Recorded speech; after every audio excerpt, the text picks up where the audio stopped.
Doctor! We're losing her! Clear the hallway! Emergency!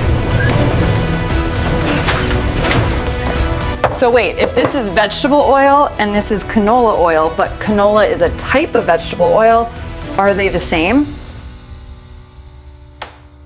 For years, I played by the rules. I did everything the health magazines told me to do. I ate the massive salads. I skipped the fast food burgers. I obsessively bought the bottles labeled heart healthy and low saturated fat. But my numbers? They were stubborn. I still felt sluggish every afternoon. My joints ached when I got out of bed, and my blood pressure was hovering in that danger zone despite all my hard work.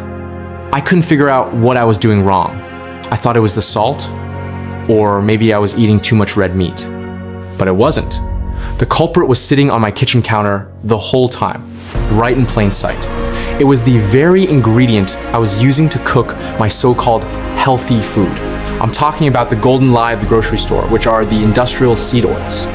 For the last 50 years, we have been running a massive chemistry experiment on the human body, and we are the lab rats. Today, I'm going to share the 3 specific oils I completely banned from my kitchen and the surprising ancient fats I replaced them with. And I have to warn you, the first oil on this list is probably in your cabinet right now, masquerading as a health food.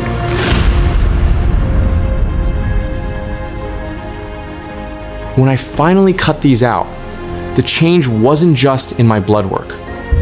It was in how I felt. The brain fog lifted. The swelling went down. Let's expose the truth. The first bottle I threw in the trash, and I mean literally threw in the garbage, was canola oil. We are told this is the gold standard of cooking because it is cheap and low in saturated fat. But have you ever asked yourself, what is a canola? There is no such thing as a canola plant. It stands for Canadian Oil Low Acid. It is a marketing term. It actually comes from the rapeseed plant. Now, think about an olive. If you squeeze an olive, you get oil. It's natural, but you cannot squeeze a rapeseed. It doesn't want to give up its oil. To get the oil out, manufacturers have to use a chemical solvent called hexane. Hexane is a byproduct of gasoline refining. They wash the seeds in this chemical bath to extract the oil. But here's the scary part. Once they extract it, the oil smells terrible. It smells like rotten fish.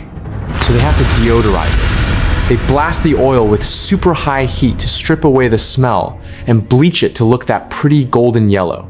But this high heat does something dangerous.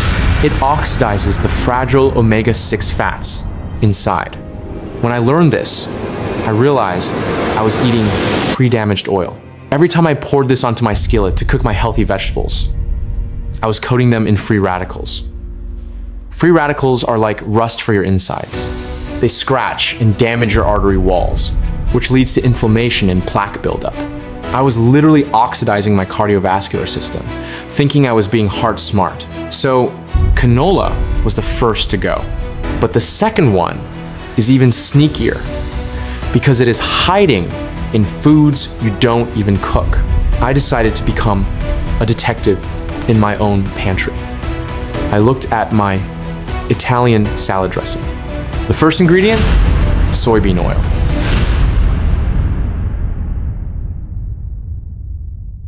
I looked at my olive oil mayonnaise. I flipped it over. Mostly soybean oil. I even looked at a healthy protein bar. Soybean oil. It is everywhere. And here is why that is a disaster for your blood pressure. It's all about the balance. Human beings evolved eating a specific ratio of fats. Our ancestors ate a ratio of about 1:1. 1 part omega-6 to 1 part omega-3. Omega-6 is pro-inflammatory. It triggers your immune system. Omega-3 is anti-inflammatory. It cools it down. You need both. But today, thanks to the cheap abundance of soybean oil, the average person is eating a ratio of 20:1. We are drowning in inflammation triggers. This imbalance puts your body in a state of chronic, low-grade inflammation. Think of it like a small fire burning inside your veins, 24 hours a day, 7 days a week. When your blood vessels are inflamed, they swell, they get stiff. And what happens when the pipes get stiff? The pressure goes up. I realized I couldn't just stop buying bottles of it. I had to stop buying products made with it. I stopped buying any item where soybean oil was in the top 5 ingredients. And the dramatic result was that my joint pain vanished in 2 weeks. The puffiness in my face went away. But there is one more oil, the one simply labeled vegetable oil. If you have a clear plastic bottle simply labeled vegetable oil, throw it out. Right now, the name is a trick. It sounds like it's made from broccoli and carrots, right? Wrong. It is usually a cheap, unstable blend of corn, soy, and sunflower oils. The problem here is stability. These oils have a weak chemical structure. When you cook with them, especially frying or searing a steak, they hit their smoke point very quickly. When these oils smoke, they don't just burn. They break down into toxic compounds called aldehydes. Some studies suggest that inhaling the smoke from these oils is as damaging to your lungs as cigarette smoke. I realized that by searing my healthy, grass-fed steak in this cheap oil, I was turning a nutritious meal into a toxic event. I was poisoning my own dinner. So the cabinet was empty. I had thrown everything out. But you can't cook with water. What did I replace them with? The answer might shock you, because for years, we were told these replacements would kill us. I went back to basics. I stopped eating like a factory worker and started eating like my great-grandparents. Replacement, number 1, extra virgin olive oil. But you have to be careful. A lot of olive oil is fake, cut with cheap soybean oil. Look for a harvest date on the bottle. If it doesn't have a date, don't buy it. Also, I only use this for low heat or drizzling over salads. It's rich in polyphenols that actually repair the lining of your heart. Replacement number 2, avocado oil. This is my new go-to for high heat cooking. It has a smoke point of over 500 degrees. You can sear a steak in this, and it stays stable. It doesn't oxidize. It keeps your food clean. And number 3, the comeback kid, grass-fed butter and ghee. For years, I was terrified of butter. I thought it would clog my arteries instantly. But grass-fed butter contains a miracle nutrient called vitamin K2. Vitamin K2 is like a traffic cop for calcium. It tells calcium to stay out of your arteries and go into your bones where it belongs. Once I made this swap, dumping the industrial seed oils and embracing natural, stable fats, my blood pressure stabilized. My energy returned. I wasn't starving my body of nutrients anymore. I was fueling it.